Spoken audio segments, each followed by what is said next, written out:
Конечно, вот все общение с ним – это абсолютный патриот Абхазии. Он отдал свою жизнь Абхазии, он всегда жестко отстаивал интересы Абхазии, но при этом он был настоящим другом России и абсолютным сторонником такого стратегического братского партнерства между нашими странами.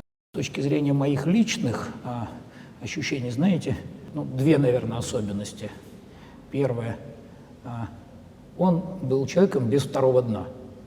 Вот совсем без второго дна, да? Политика, она же, там много слоев, да?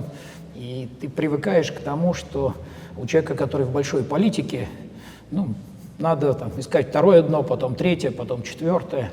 А Владислав Григорьевич, не было у него второго дна.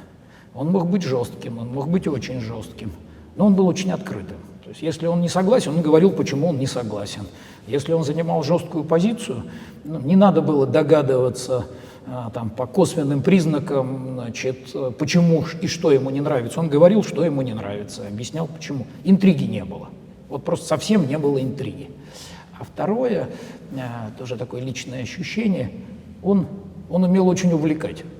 Ты с ним разговариваешь, и ты незаметно, ты уже, да, ты как-то уже в его эмоциях, ты уже... В орбите Владислава Григорьевича. Да, ты уже как-то чувствуешь, что то, о чем он мечтает уже, и ты об этом мечтаешь. И мне кажется, что я понимаю, почему это происходило.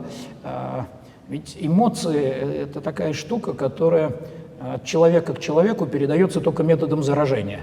Оно по-другому не работает. Да? Для того, чтобы передать мечту, надо мечтать. Для того, чтобы передать любовь, надо любить.